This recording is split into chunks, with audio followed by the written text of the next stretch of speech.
Hi, everybody. This is Marlene with Miami Ghost Chronicles, Stories of the Supernatural. And I hope you enjoy this new show, whether you're viewing it on the internet or listening to a podcast version of the episode. I do want to thank you for being part of my audience. You can also find links to videos or podcasts on MiamiGhostChronicles.com, as well as where you can submit your story about any eerie experiences you've had, which I would love to hear about. Just go to the Submit Your Story tab. Please subscribe to our channel so that you receive notification of when we release a new show. And find us on Facebook, Twitter, and Instagram. This is where I usually live stream and where I give you a behind-the-scenes look at locations where new episodes are being filmed at. I also tell you about all the interesting guests that will be appearing soon on Stories of the Supernatural. I hope you enjoy the show, and I think you are all wonderful. Hi everybody, this is Marlene with Miami Ghost Chronicles, Stories of the Supernatural. How is everybody doing today? Good, I hope. I'm doing great. I'm doing fantastic. Over here in South Florida, you know, I'm still in spring, which means it's just hot, not as hot, but we're already starting to feel that summer heat coming in. But anyway, today I have a very special guest. This is a lady by the name of Deborah Halber. Now, she started out as a daily newspaper reporter, and then she went on and she became a freelance journalist since 2004. But she has written what I think is a fascinating nonfiction book titled The Skeleton Crew, How Amateur Sleuths Are Solving America's Coldest Cases. This book was issued back in 2014. Now, Deborah, she's a member of the American Society of Journalists and Authors, Mystery Writers of America, Sisters in Crime, the National Association of Science Writers, and PEN America. She lives near Boston in a house with a lot of former pets buried out back. I get that. Believe me, I get that. Now, I'm going to bring Deborah on, but let me give you a little bit of background as to what this book is about and why I think personally it's fascinating. This is basically a book that talks about the efforts that are being made into matching missing people with unidentified remains. And presently in America, upward of 40,000 people are dead and unaccounted for. Surprising what that number is, but yes, that's what it is. Now, these could be murder victims, suicides, accident victims, and somewhere along the line, they got separated from their names, from their identity, and they are being adopted by the bizarre online world of amateur sleuths. So let me bring on Deborah, and we'll take her from there, and she can tell us about how she decided to go ahead and start working on this book, which we were discussing even before we started taping, that probably before the advent of the internet, and for people basically across the world, if you think about it, to be able to look into databases and match notes, this wouldn't have been possible. But anyway, how are you doing today, Deborah? I'm doing well. Thank you so much for having me. On the contrary, it is my pleasure. And like I gave that short intro, Deborah, about, you know, you had done, you know, reporting journalism prior to this. So what got you started or got you to decide to write this book? Had you done some reporting on this beforehand? Well, just because of my background in reporting, I kind of recognized that this was a really unknown, undiscussed problem. And I started to realize that it actually had national implications. But how I really got into it was that in May 2010, I saw a photo in the Boston Globe of a woman who looked, you know, like somebody I might have known, you know, in my town or just seen around. And then I realized this was not a photograph, but it was a reconstruction of what this murder victim would have looked like. So it really just drew me in because I just couldn't imagine how this was a murder victim from 1974, and I just couldn't imagine how somebody could just not be identified for so Right. long. Yes. It's incredible. Yeah. Sometimes these artists, these sketch artists, I've seen some of those renditions that they do, and some of them are really very close to what the person looked like, depending on, you know, when the person was found. I know sometimes Yeah. they're recently, discovered, and they could do it pretty, but sometimes I know they work with a lot less than just a person that recently deceased. So what happened after that? Did this pique your Well, interest? yeah, so this woman, this story that was in the paper, it was one of those stories that's kind of run every year, every 5 years, every Mm-hmm. 10 years, because it's a kind of a local legend. This woman was known as the Lady of the Dunes because she had been found in Provincetown along a kind of a deserted beach, which has these really spectacular, gorgeous dunes, but it has these little secret places amid the dunes, little um, vegetation and Right. trees, and little places in the beach where you might not necessarily be walking, even if you're walking along the beach. So Mm-hmm. she had been found in one of these little secret areas along this beach. Even though it was a public beach in Provincetown, she had apparently been there for maybe as long as 2 weeks. And Okay. so she was found in this really horrific position. Her hands had been cut off at the wrist.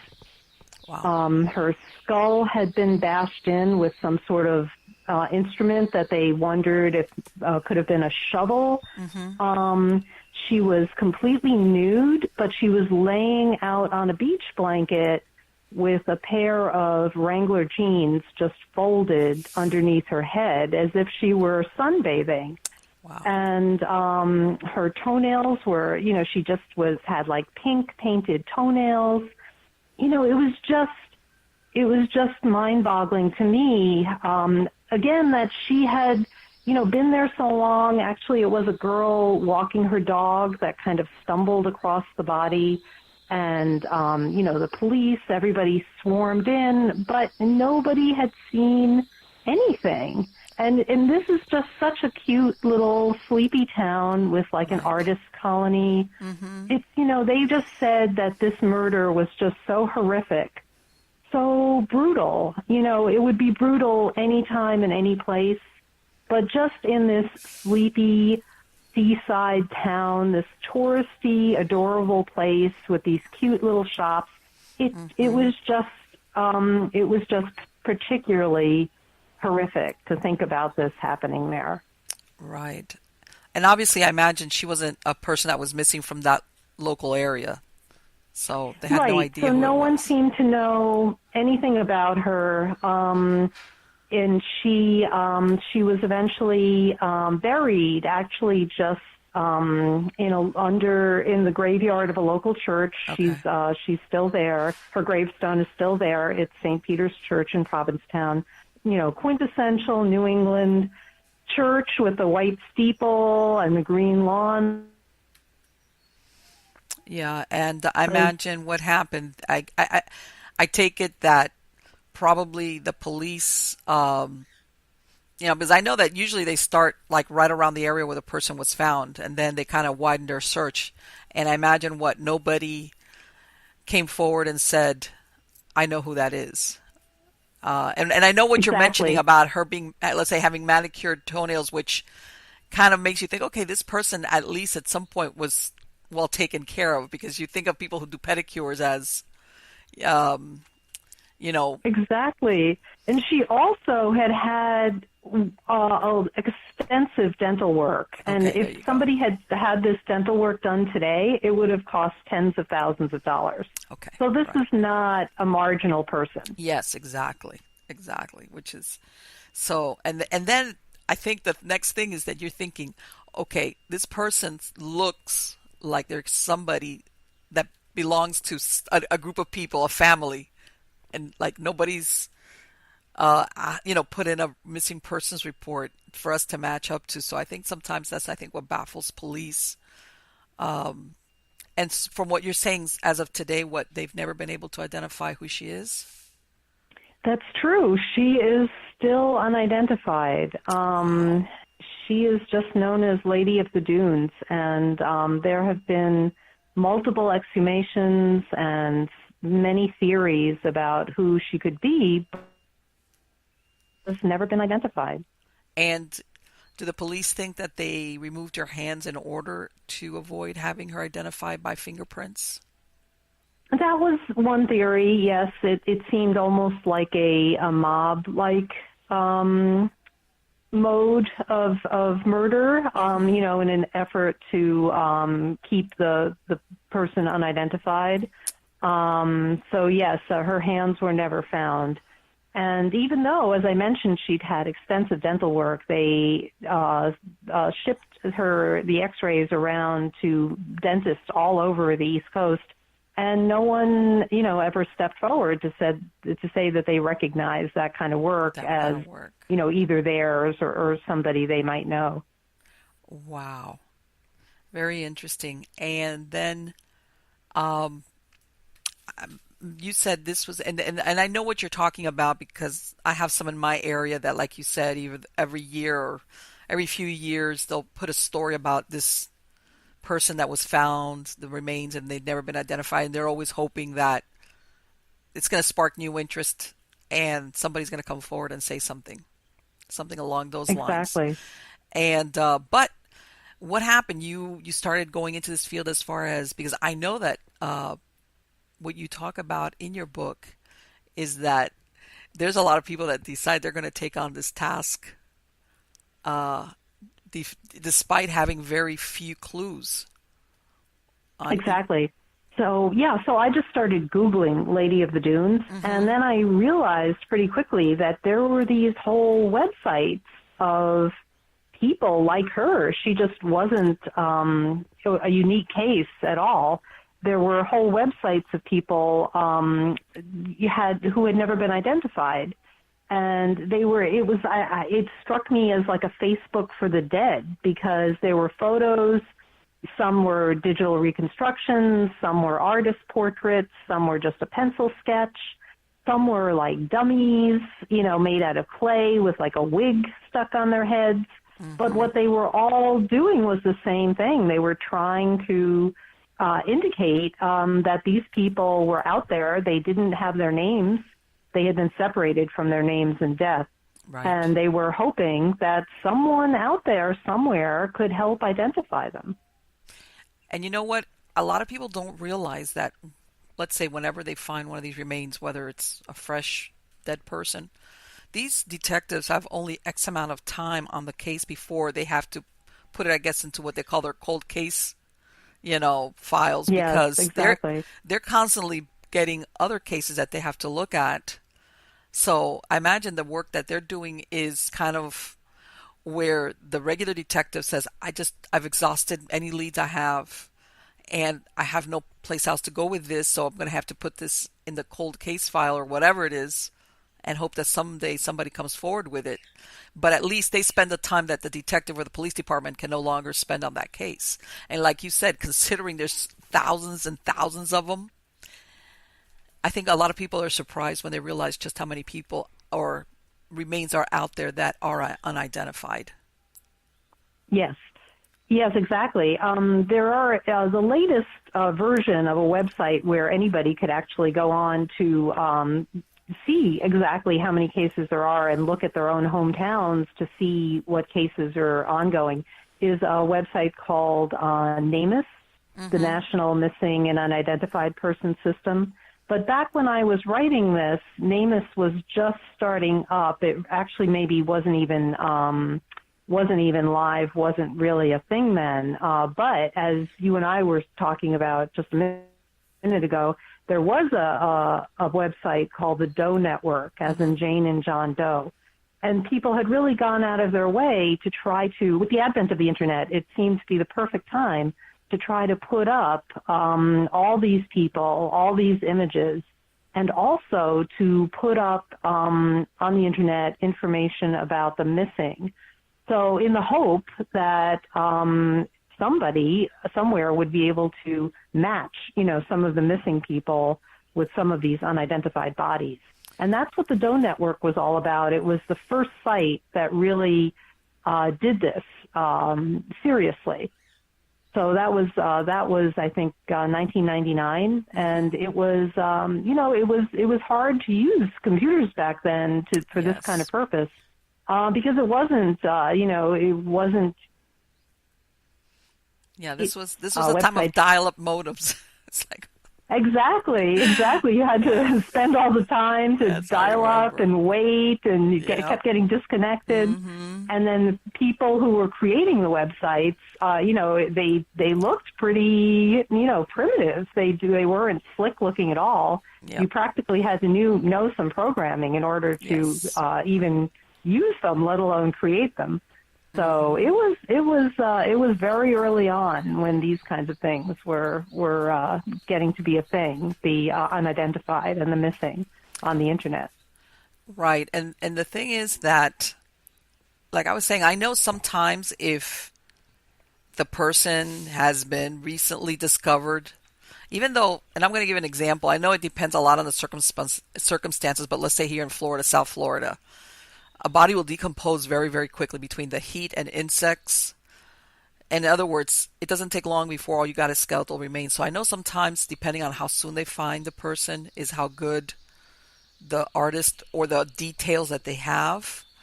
And it's still surprising because I've heard of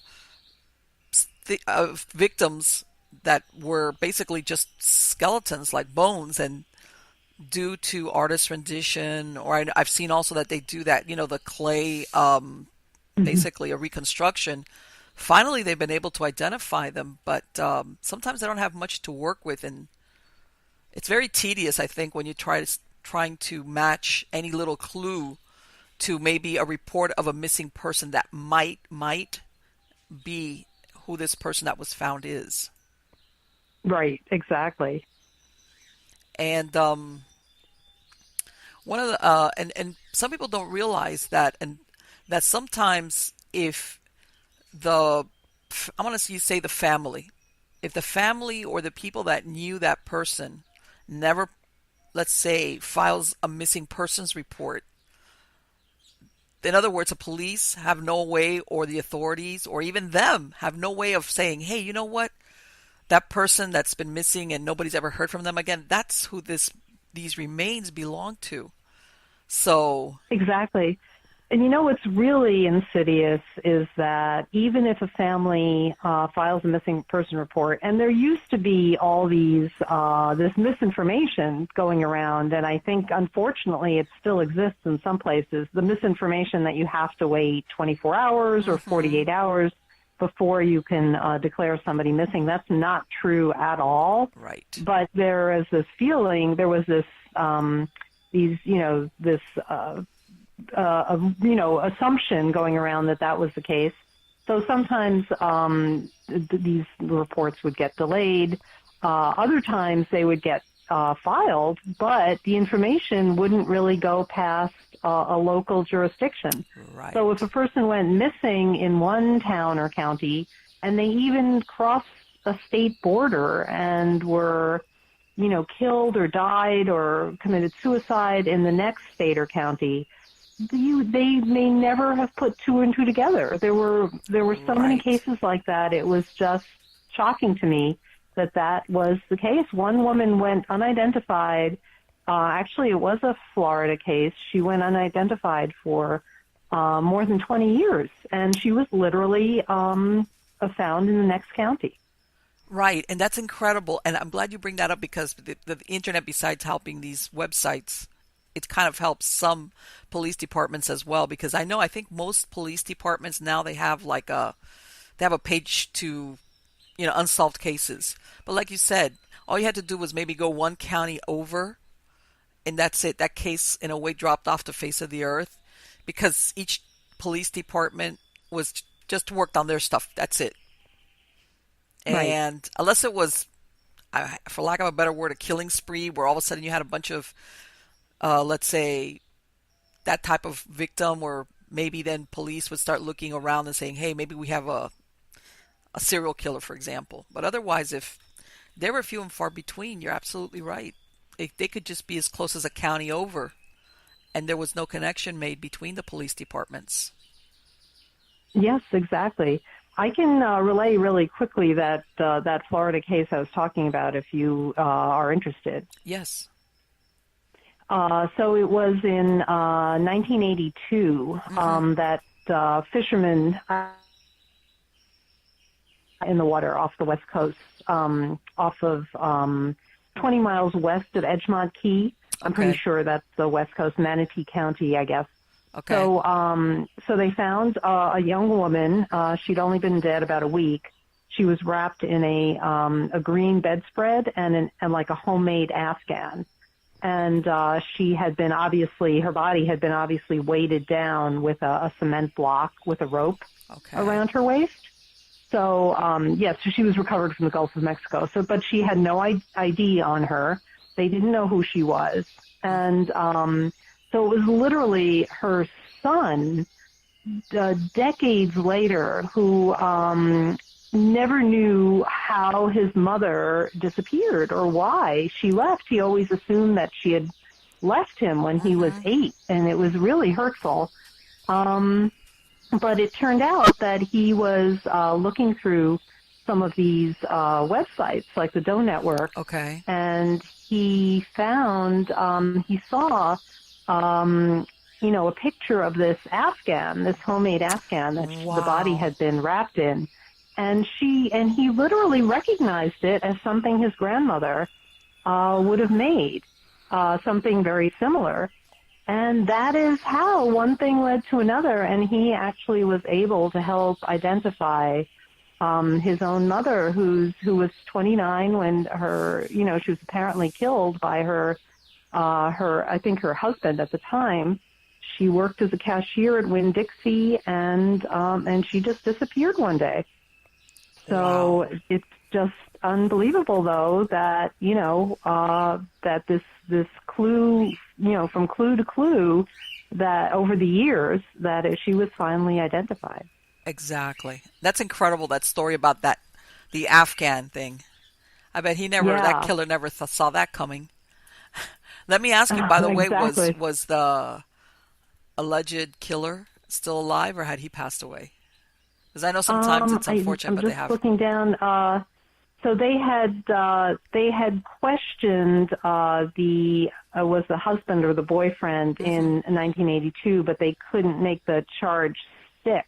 But after she was identified, so it was in April 2013, actually, so fairly recently, 31 years after this woman, Amy Rose Hurst, died, her husband was convicted of her murder, Great. first I hate to degree say it, murder. but good. It's better late than never. I know, incredible. But yeah, that's when you think of things like that.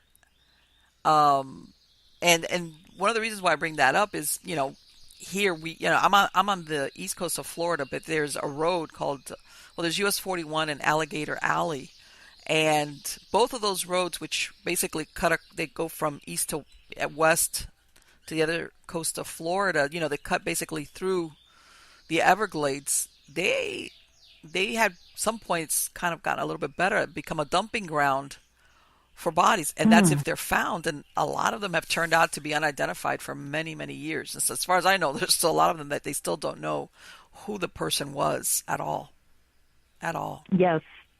Yeah, they're very, there are these areas in the country. There's also one in Texas that has become basically a dumping ground for murder victims. It's Hmm.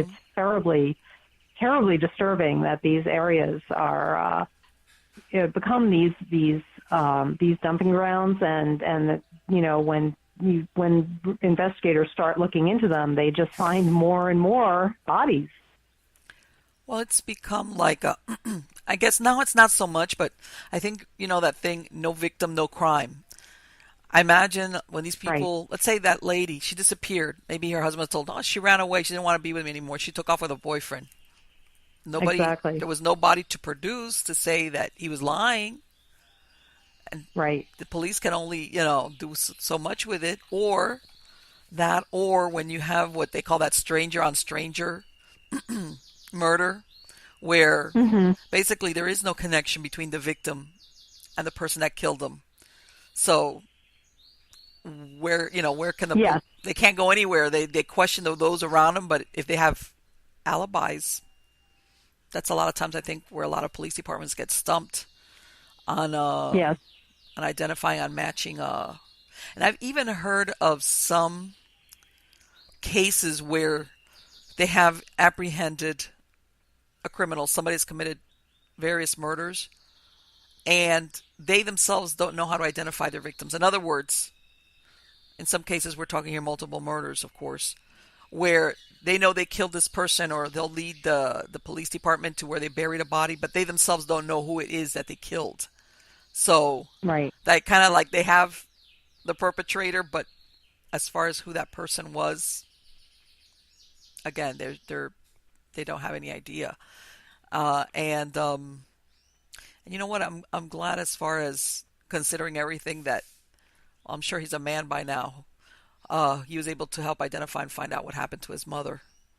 Um, Exactly. And and that incredible hurt that I don't think a kid ever gets oh, over, of course. thinking that their mother just left with no reason. And then to know that she never would have left, she Right. never would have left him. Exactly. It And I it, think that it that's really something that, makes a big difference. and especially if this happens when you're a child and authorities come in, and of course they're talking to all the adults, and him, and I don't know if he had siblings or not. What is he going to tell police? I know my mother wouldn't have left me because I know it. But the police are not No, going to pay attention usually to a child. They're exactly. always just talking to the adults, and a lot of times a child will know I know my mom would never have left me. But time moves on, but hopefully when you become an adult, you get some satisfaction like he did. And also I wanted to mention because a lot of times people don't realize that it doesn't even have to be a murder victim per se. Sometimes people, I heard of one where she got here in Florida because she got killed. She was crossing one of these real interstates, and she Hmm. got hit by a car or a truck, something I can't. But she didn't have any identification on her, and they police find themselves in the same scenario. They kind of know what happened to the person, but they have no idea who it is. So it doesn't necessarily also Exactly. have to be a murder. It could just be somebody getting killed some way and no way of tracing who they are. And one thing I found when I was writing my book, and I went around the country talking to web sleuths and families of the missing, it's just such just an open wound that never heals when you have somebody who's missing from your family. You Hmm. just can never lay the whole thing to rest. You just hope just hope as long as you possibly can manage to hope that they are alive, no matter how much you realize that it's been too much time and the person is likely dead. Until Right. somebody actually makes the identification, you can't really believe it. So Hmm. one thing people said to me over and over was that when a web sleuth did manage to contribute to an ID, that the family was just so grateful that they could actually finally put the person to rest and honor them in the way they needed to be honored, for their life. I think, yeah, I imagine that, like you said, that after X amount of time passes, the family kind of comes to the undesirable conclusion that more than likely this person has passed away. But I think being able to actually know and bring that person and being able to bury them or know, he or she is here and they're with us and I know what happened to them. And that's because otherwise I think the family always has that question mark that a not knowing is after a while it's got to be very, very difficult. Right, exactly. And So it's just one aspect of this that I think people don't really think about, they could imagine that there are all these unidentified bodies around the country, and they're in morgues and they're in paupers' graves. But for every one of those bodies, there's so many people who want to know what happened to them. Yes. Yes. And I want to say, I mean, I know that sometimes, like in the case that you just described, where basically it was a woman that was living her life and she was murdered. But unfortunately, sometimes some people, they have a lifestyle. They have family that love them, but they have a lifestyle which puts them at risk. And sometimes the family, I think they miss the point where something happened to them. In other words, they kind of come and go in their family's lives, but they're always around. And then one day they just stop coming back. And I think the family just does not know for sure, did something really happen to that person, or they just decide that they're off somewhere living their life and just dropped off connections. And that makes it more difficult, I think, especially when this person, sometimes maybe their family's in one part of the country, but something ends up happening to them a little bit further off, maybe in another state or even across the country altogether. So, Exactly. and There was another, if you'd like to hear about it, there's actually another yes, Florida case that was a very unlikely solution, but that did end up getting resolved. There was a family living in Miami Lakes in 1980, and the family had adopted a girl who I think she was maybe 14 or 15 at the time of when they'd adopted her. Not a formal adoption, but they'd right, taken her in, and she was living with them in a really nice community. Miami Lakes was pretty beautiful then, and I think Don Shula's first steakhouse was out there in that community. And so the girl's name was Jean Marie Stewart, and she had come back from a party one night. A friend of the family, I think, gave her a ride home. He stopped to pick up some cigarettes, and when he went back out to the car, Jean Marie was gone. She was just gone, and her purse and her shoes were still in the car, but she had just completely disappeared off the face of the earth. And no one knew what had happened to her. Again, just an incredible amount of time went by. Web sleuths, worked on this case. The police just claimed that she had run away, but it seemed very unlikely. She was about to travel home. She had a plane ticket to travel home. She loved her family, the family in Florida. She was going to tell her family back in Pittsburgh how happy she was and how she was thriving and doing well.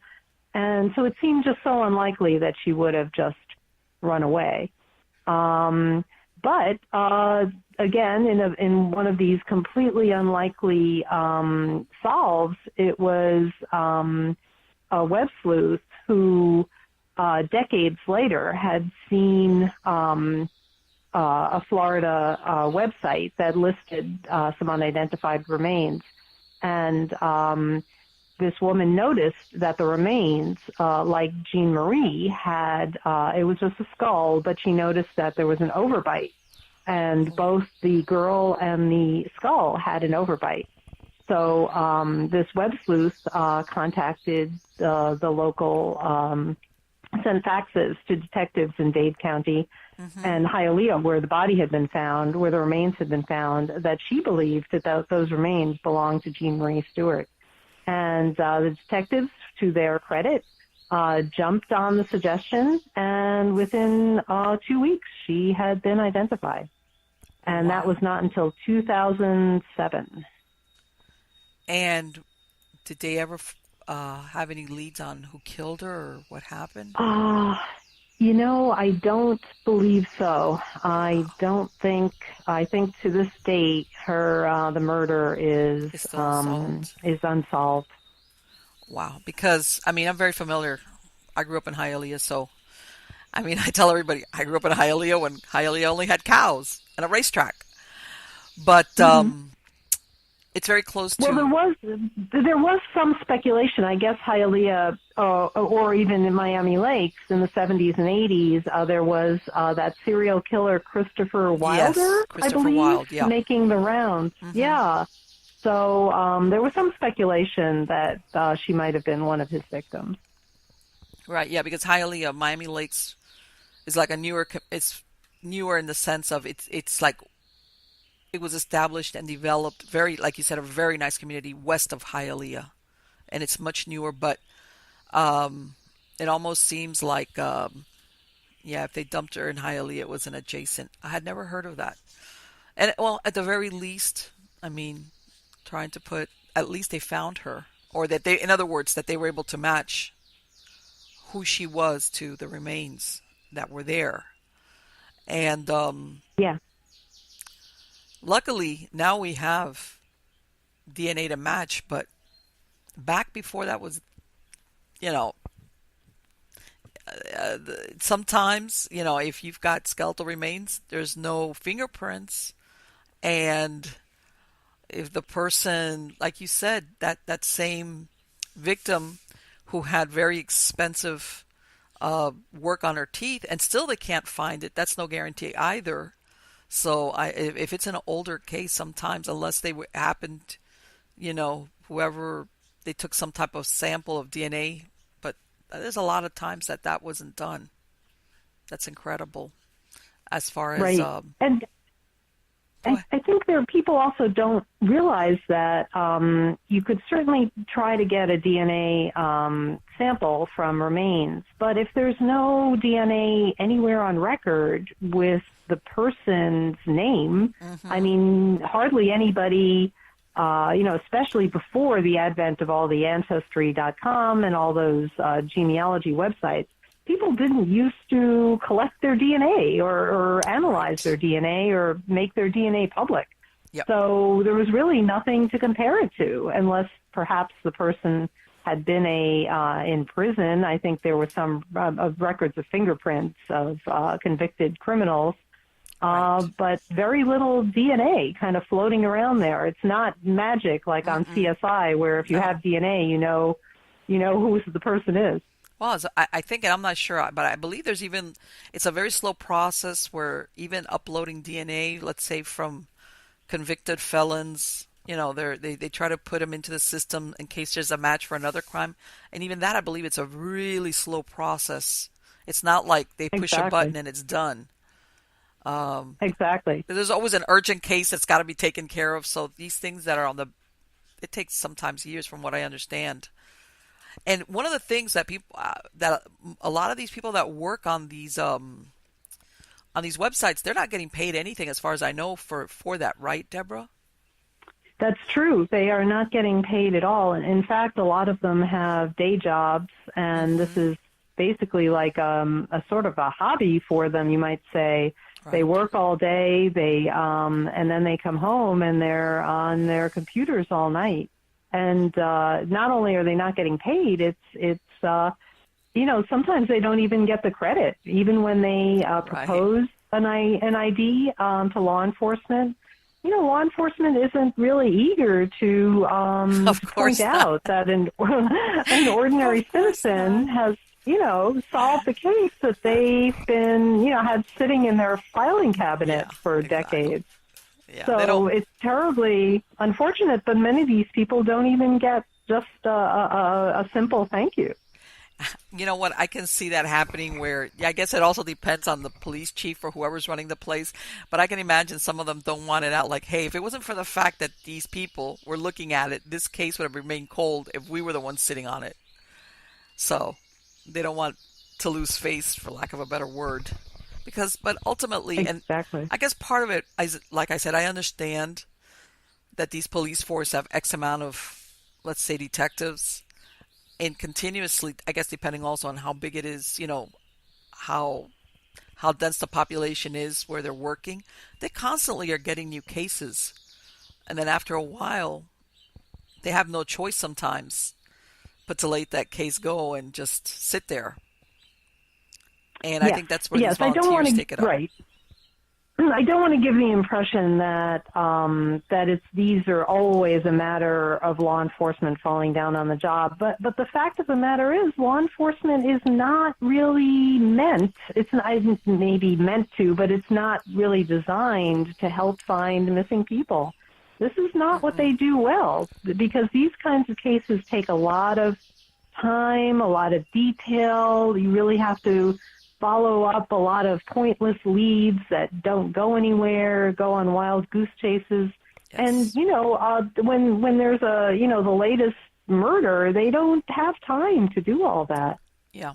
So it's a situation. It's completely unfair that these people should have to, remain unidentified for so long. On the other hand, who are the people to do it? And that's why the web sleuths managed to have so much success in relation to law enforcement. And you know what? I think a lot of people also underestimate that there's a lot of people out there that sometimes do know something, but they just don't want to get involved, especially when the investigation is fresh, I guess is what I'm saying. Either, Right. let's say, what if this person is their neighbor or lives in their same town and they're thinking, you know what? If I talk to the police, I'm going to get right in the middle of this and I'm the one that's living here. What am I going to say? Yeah, I saw so and so drag something out in their car and put it in the trunk at 3 a.m. Yeah, this is just an example, of course. And there's a lot of people out Right. there that they just think, I'm going to be, what if this person is then not arrested? I'm going to be the one stuck here having to deal with a killer. And sometimes things change, especially as years go by. Because I've seen some witnesses that, especially, how they have these programs now with these cold cases where they question against some of the witnesses and then they start talking about things that back when something happened, Mm-hmm. they just kept quiet about it. And Yes. Yeah. a lot of people think, well, how could you do that? It all depends on a lot of circumstances, I think. I think some people, I just, at the end of the day, they're scared. They're scared. What if you live right next to this person? And you're thinking, if I get involved with this, if I talk to the police, but what if they don't arrest them? I'm still stuck living next to this person who, for all I Exactly. know, killed their wife, whoever. And then he might come after me. And everybody's thinking, boy, that's fantastical. But not really. Not really. I mean, Yeah, absolutely. It can be a very thankless thing to get involved yes. with especially with somebody else's criminal case. It really can open up a can of worms, unfortunately. Right. And I think the other side of this, and I've heard of this, and sometimes, and again, this all depends. It depends on the police department. It depends on the individual detectives that are handling the case. I've heard of some cases where tips have been given to the police and they've never followed up on them when it was fresh. Okay. For some Right. reason, they dropped the ball. And later on, maybe somebody comes along, whether it's another detective or in this case, you get somebody on one of these sites that looks at certain information that's available and they kind of think, wow, that kind of like, this is, why didn't they follow up on this or why didn't they match this up? That happens. That happens. Human error, Absolutely. or, I mean, it could be a million things. It could be a million things. And I'm going to give another for instance. Let's say if the victim, or in this case, it remains, depends on which way you want to work. Are we looking at somebody that's missing versus somebody that's remains? If this person was maybe involved in some type of risky lifestyle, as in a prostitute, male or female, it's almost like everybody thinks, God, it could have been anybody. Who was it that killed them? Or if they identify sometimes maybe the remains that they think, based on certain things, that this might have been. And I'm gonna give you an example. This is a cold case that has never been solved down here in the Florida Keys, and I think they call her Little Miss Valentine. I'm not sure. I think it was because she was found on Valentine's Day, and she was found in one of the Florida Keys. And when was it? I want to say it was in the 80s or 90s. It's been a lot of years. And basically what happened was a lot of people saw this young girl. She looked to be like a teenage girl hitchhiking into Key West. And then a couple of people saw her coming back out. And eventually she was found like in a lot of these keys have like campgrounds in them. And Hmm. apparently they found her in one of these stretches very similar to what you were describing about that other victim being found on a beach where yeah, there's a lot of people around there, but at the same time, they kind of dumped in this area where people normally don't go, kind of risky. Anyway, Hmm. she was found. She had been strangled. I want to say with her, either with her bra or swimsuit top, something like that. And they looked at her, some of the stuff that like she has certain boots, like so they were thinking that she had maybe come from a northern state and had hitchhiked into Florida and had gone down into the Florida Keys. Bottom Hmm. line, till this day, they have a really very accurate picture of her. She hasn't been identified, despite the Hmm. fact that a bunch of people saw her hitchhiking in, hitchhiking out. She was Hmm. placed, dumped in one of these campgrounds off one of the keys, which, by the way, all these keys are pretty small when it comes to the parks that actually have campgrounds. Um, so far, nobody is. They determined, I think she had one child, but she was still very young. She was either late teens or early 20s. I know sometimes, but, and it's incredible. Nobody has, and I know they've tried to match her up with certain missing people, but so far nothing. And that still remains Oh, a I think I mystery. see. I see the one you're talking about. Is it possibly Bahia Honda Yeah, but Keys yeah, on the, Bridge? yeah, Is yes. that it? Oh, I've okay. stayed at that campground. It's, in the campground areas, usually it's especially in the, well, what's winter here, you get a lot of snowbirds, but that, it's incredible to think that somebody actually killed and dumped a body there because usually you see a lot of tourists and residents, but at the same time, like what you said, there's little pockets in there where it's just scrubby and brush where people would not go in there.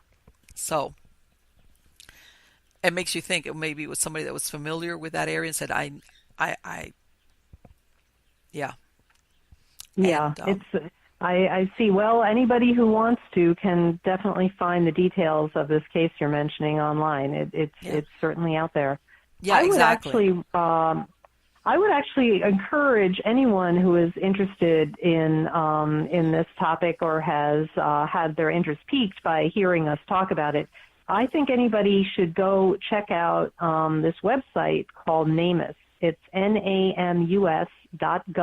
Okay, It's a Department of Justice website. It's completely free and open to the public, and you can just take a look and check for missing people, check for unidentified. You can click on unidentified persons, and then you can just actually put in your own state or your own city or your own town, and I guarantee you, you will be shocked at how many unidentified bodies there are just in your own yeah, neighborhood. yes, So it's exactly. very interesting. And then if you want to, you can if there's a certain case that the details kind of jump out at you, you can go right to the missing persons database and check again for maybe a surrounding city or state and see if any of them seem to match up to you. Yep. It's completely doable. Anybody can do this, Because on especially Namus, now with NamUs. It do makes they it put stuff very like what they did with accessible. that case where either clothing or, in other words, identifiable stuff as far as like what he did with Exactly. that kid that, well, I imagine he was a man when he did it, that he matched up the Afghan to something like what his grandmother. So they do post stuff like that on there, right? Exactly. Yes. Okay. So there's a section called circumstances, I believe, or let me just see, or any items found with the body. So you could really read up, and as in many cases here, there are actual photographs in addition to a reconstruction. The images Mm-hmm. we were talking about earlier. In Right. addition to the reconstruction, there are also photographs in many cases of whether there was an article of clothing or a belt buckle or anything a piece of jewelry that might have been found with the body. So you could actually see the real Right. images right here on this website. Right. I mean, I imagine that, yes, stuff like that, that's very, sometimes it's very personal, and that all you need is the right set of eyes to see it, to say, wait a minute, Right. you know. But, and I guess originally what we were saying is that, yes, sometimes you will get people like that lady that was killed, that her son caught up, and basically did his own investigation. But what I was saying is sometimes there's people that, because of their lifestyle, either they're runaways or, they're in a risky, that sometimes, I don't know if it's the police departments, they think, God, this could have been anybody. This, for example, that girl looks like she didn't even live here. Okay. She had come down here into the Keys, and more than likely, not absolutely, because there's no way to know that, but more than likely, probably she didn't even know who it was that killed her. And this person, all he had to do was get back up on Overseas Highway and head on out of Florida, and that was that.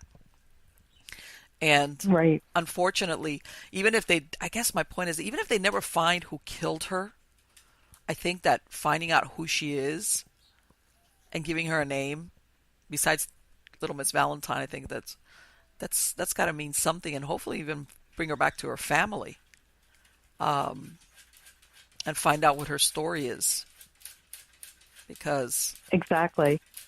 that's It's just so terribly sad that these yes, things go on so long. And it's heartbreaking to look at these images. These digital reconstructions look like a photograph. They're so detailed and beautiful and precise, and the color is realistic.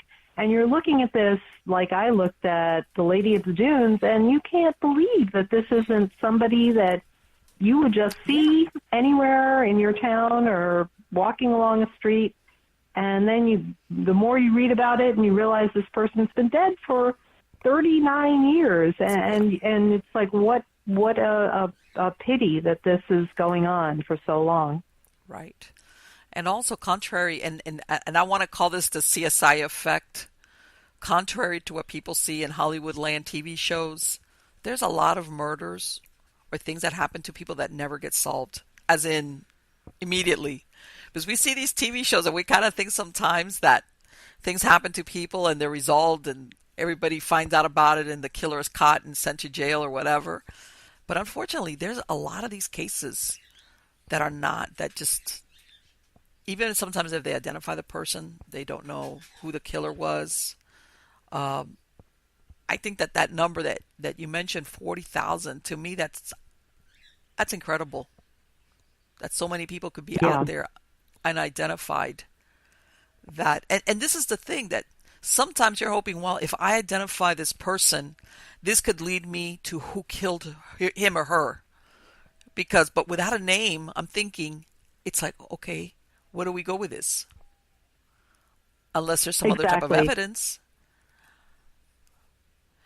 For example, that case that you mentioned, that once they knew who she was, the lady with, I'm going to call the lady with the Afghan, okay, well, now that we have a name, wait a minute, who was around her husband? That now they're looking at who are the suspects, who are the people that wanted to do away with her. But without a name, it's like That's right.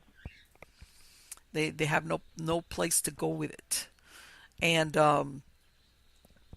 I know that I believe also that some that eventually these bodies, I know, I think sometimes the medical examiners, even now, they take all this all the information, and I imagine they probably take a DNA sample, but I believe now they even cremate the remains. They don't bury them anymore like they used to once upon a time. I guess for the sake of cost and space. Hmm. I believe that once they store the body for X amount of time and nobody comes forward to either identify or claim them, they just cremate them. And I think, Well, it really varies. It varies from jurisdiction to jurisdiction. Some of them, did collect DNA samples before cremating. Others will only bury, in an unidentified grave, just because, just for the reasons we were talking about, that they want to hold out the hope that if hmm somebody comes forward, that the person can still be identified. Unfortunately with cremation, all your clues are literally Right, right, going up in right. smoke. Exactly. That there goes. Now let me ask something, Deborah. I mean, we look at this, but to me, part of also what's frightening is that you think, okay, well, yeah, there's victims here, like that girl that, let's say you get struck down, it was an accident, you get killed. But when you look at somebody that obviously they were a victim of a murder, they were killed, you're thinking to yourself, how many killers are out there that, True. I mean, not everybody's going to be a multiple killer. You see what I'm saying? Not everybody, how many bodies, could you attribute to one person? I mean, to me, that's where this goes. Like, if you lead it, it's like, okay, somebody had to have killed this person. Maybe he killed a couple, or was his only one, but still, and I don't know, personally, to me, that's like, when you start thinking about killing another human being, to me, that's, and in some cases, not that it excuses, sometimes, like I said, you will have a murder that's a result of passion, revenge, hatred. In other words, there's a personal connection between the victim and the person that killed them. But then I'm thinking to myself, these people that kill perfect strangers, they don't know them. They don't have anything against them. There's no passion, revenge, hatred, all those emotions that people sometimes use as defenses for committing murder. There's none of that. And they still can go ahead and kill another person and then take them and dump them like they're a piece of trash, either, on a Exactly. roadside or, or someplace. Because I mean, I've even heard sometimes that those landscaping crews where they cut the grass on the highways, on those swales and things. Every once in a while, they come Mhm. across skeletal remains. Like, in other words, somebody just chucked this person out of a moving whatever truck, car, and if it's one of these kind of lonely highways that nobody really stops, nobody discovers them Right. sometimes for quite a while. Exactly.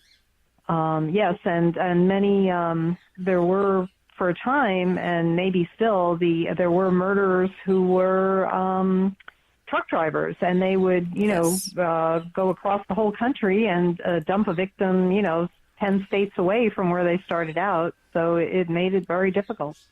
Right, which I was going to get to ask you because I had heard about that as well, that they suspected that, and obviously not all, but that some of these were, um, especially I think when if they ever were able to identify the victim, and they would find that this person was discovered really, really, really far away from where they originally lived at. So the conclusion was that at some point, there was some that were using the being a trucker as a good way to uh, take that, exactly like what you said at the beginning. Sometimes you go over a couple of counties. Well, what happens when you go to another state and you pick up the person in one state, but you actually dump their bodies a few states over? Exactly. So it's, to me, it's like, okay, besides the obvious of wanting to know or get some type of justice for the victim, it's like, okay, so who did this to this person? And what I said, contrary to the CSI programs, not everything ends up being tied up in a neat bow where, victims get identified and they get justice and the killer, the perpetrator, is arrested. It's very sad to think of Right. that. But it's a reality out there. That's why I think that work of some of these people that are on these different sites, like what you were saying, that do it for no charge, basically expending their own time, it's invaluable. Right. It's invaluable. And you know the and sometimes it's and I think also that, especially to me, and I think to most people, is also when you're talking about children that have gone missing, or teenagers, because as far as I'm concerned, even though a lot of people don't think about it, but you know, children are considered children until they're 18 years old and even younger. You get a lot of children that sometimes go missing. And I know that sometimes they're They're also part of these databases, I imagine, right? Yes, actually, children have a more specific group that looks out for them called I think NECMEC is the shortening. It's the National Center for Missing and Exploited Children. Oh, okay, yes, So I've heard of them. they concentrate specifically on missing children. Right. Yeah, because I know in that case, I know sometimes they look at, parental abductions, things of that nature. And I hate to say it, some parents do that. They take their kids and they kind of disappear and you have no idea what happened to them. Uh, it's a very, Exactly. yeah, it's a very, I did, one time I visited Kentucky back in October of last year, and I went to the surrounding areas. And right outside of Lexington, there's a town called Georgetown, and I went and I visited a cemetery there. It was one of these older cemeteries pre-Civil War. Later on, I found out, I didn't realize it when I was there, that it had a mystery attached along those lines, which was this girl that they eventually they identified her, but she was known as Tent Girl. And I could kick myself because when I was there, I didn't know about it. And it's along the same lines. She was, I think it was in the 60s, they found her body dumped along the highway that was there in that area. And she got that name because she had been wrapped in a piece of canvas when they found her. And she, eventually, the people, the town, they buried her and they just called her Tent Girl. They paid for the burial and the headstone. And like you said, every few years, I think they would do a story about the circumstances of her being found, and just hoping that at some point somebody could come forward. And I can't remember right now. I know, what am I talking about? I believe it was somebody from one of these Yes, yes. sites. Actually, I go into a lot of Oh, you detail do? in Tent Girl. I do. Yes, Okay. I tell the entire story and tell the fascinating story of the young man Yes. who got obsessed with her case and did eventually let me solve know it. If there's anything else I can do for you. Absolutely. Deborah, Um, thank you so much. It has been wonderful to have you. And I've got a link to your website on the credits of the show. But if you want to go ahead and give out your website for any of the podcast listeners, so if they want to, yes, they can you visit your can website. find everything about me at www.deborahhalber.com, DeborahHalber. So thank you so much for having me. It's been a really fascinating conversation. Likewise, take care. Bye bye. Okay, take care.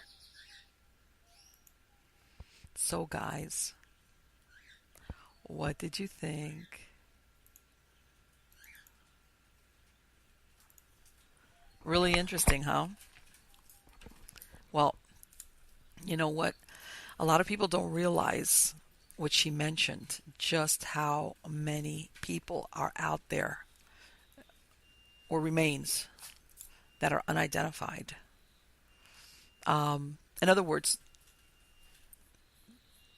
you've got a list of, missing persons report that go into all these different police departments. Now, luckily with the internet, and I'm not going to say all the times, they're able to cross-reference other jurisdictions or other parts of the country. As far as if you know where to look, you've got missing persons report, and then on the other side you have a bunch of unidentified remains. And not all of them are murder victims. Some of them are like what I said, that girl that she got killed on the I-4. As a matter of fact, I did a show on her, part of the show, which was about the remains that end up in the paupers' graves. How the medical examiners, they have their own cemetery to basically, after a while, I know there's a certain amount of time that they wait, hoping that they're going to find somebody that knows this person. For example, that girl, it was obvious how she got killed. She was running across I-4, Interstate 4. This is a super busy highway here in Florida. She got killed by an automobile. She had no identification. There was nothing on her person to kind of even point them. Later on, years later, obviously they buried her. Okay. But they had taken a sketch of her face because, of course, when they received her, she was recently deceased, which helps a lot. They sketched her and they put it, I guess, on some type of database or something. Many years later, a friend of hers, like when she was killed, she looked to be like a teenager. A girlfriend of hers, I want to say 20 something years, decides, I'm going to find out what happened to so and so. And I guess she couldn't find her, and she, who knows, maybe she kind of suspected something along those lines. Ends up coming across this sketch of her. And guess what? That's how they found her, because of this friend who was now obviously an adult looking for an old friend of hers when she was a kid, when she was a teenager, sees the sketch and says, man, that looks like so and so a lot. Turns out she contacted the police departments, like she said, you contact one and then the other and then the other. And before you know it, everybody kind of connects. And it turns out that this girl was originally from Wyoming. Okay, she was 17 years old. Can't remember her name right now.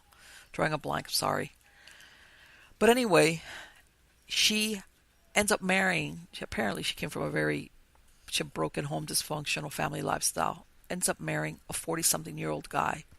Abusive. So she runs away from home. She runs over home to Florida. She's like, I'm leaving town. She leaves Wyoming, comes down to Florida. I think she had hooked up with an older guy again at some motel. Again, unfortunate, but she ends up getting killed. Now, as far as I know, I might be wrong. As far as I know, her family of origin never put out a missing persons report for her. So, of course, down here in Florida, they have this young girl. Nobody comes identify her. They can't match her to any missing persons report. They bury her. Luckily, her friend, many, many and many years later. And I guess my point is, not everybody is a murder victim, or like that lady that they find. Some people, they know exactly how they died. They just don't know who they are. And part of that is, in some cases, people sometimes have family members, whether it's a mother, a father, a sister, a brother, a child, who just decides that they want to do really risky stuff. It could be a host of things. They could have addiction problems, mental illness. It could be anything. And they still have a family that loves them, but they just don't know how to handle them. And then this person, of course, comes and goes, and the family up to a while is like, okay, if I don't hear from this person for a month, 2 months, but they'll show up, they pop up. But one day they stopped coming around, they disappear. And even if that family always wonders, sometimes they put out a missing persons report. But like she said, if this happened to God in another state, sometimes you don't even have to even go that far. If they ever, something happens to that person, whether they were killed accidentally or murdered or whatever, yeah, just to be able to, and I hate that word closure, but just to bring resolution to that family, to let them know, you know what, this person, this is what happened to them, this is where they are. Some families, it breaks their heart, but, sometimes they just cannot control certain family members from doing things that they're thinking sometimes you'll speak to some of these family members and they'll tell you, that was one of my biggest fears I always had with this person, that something was going to happen to them. And I think that despite the fairy tale that they're hoping for, that not knowing, I think that in the end, part of them wants to know what happened to them and where are they, or let's bring them home. I mean, whatever the case might be, it could be a number of things. And what that work that people do on these websites, like I said, for no charge, sometimes it's really slow. And if it's a really, really old case, sometimes the evidence is minimal, or in some cases, if they found only skeletal remains, let's face it, you don't have fingerprints, there's no skin, and look at the case that Deborah described. even if the person, if their teeth are there, even if they've had dental work, because I have heard that sometimes they can even, if they can match it up, like the dentist, a certain dentist, it kind of leads them back to their patient records, who that person was. And even then, that's no guarantee, you know? Now, I have heard, for example, there was another case, I want to say, I can't remember. This happened in Central Florida. Same thing. They discovered a girl. She was dumped, I want to say, like into either a lake or a canal. Bottom line, they recognize her dental work as having been done in another country. I mean, it kind of points to another country, as in, again, this person, from what I understand, has never been identified, but sometimes dental work helps in that direction as well. But again, even then, that is no guarantee that you're going to find who this person is. It's very painstaking. And what I like to point out, and what I talked to Deborah about, that's kind of scary, because somebody had to have killed these people. If you take out the ones that were killed in accidents, who killed these people? And of, do you think everybody has been found? I don't think so. I can tell you right now, just in South Florida alone, like I was saying, that US 41 Alligator Alley, that I got this reputation for being body dump central. Let me tell you something, out there, between the heat, the insects, the climate, all year round, okay? It doesn't take long for a body to disintegrate. If you dump it out in the Everglades, you've got water, humidity, bugs, alligators, okay, who will dispose of your evidence, as in the body. And it's like, yeah, I guess my point is, for all the bodies that are discovered, there's a lot more that I'm sure have never, ever been discovered. Either one, there's nothing to discover anymore. Whatever was gained is just totally gone. Okay, or two, they're in some place for some reason that somebody never looks. It's never going to come across. And the question is, who were the perpetrators of all these crimes? And, like I was saying, this is not CSI. Unfortunately, we don't live in a perfect world where the people that do the bad things always get snagged. Even though, like this one that they did now, the Long Island, the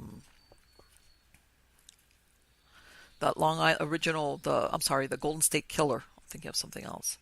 The Golden State Killer, the original Night Strangler, he just got apprehended after committing these horrible crimes in the 70s and 80s. And I mean, this guy, he committed robberies, raped, murder.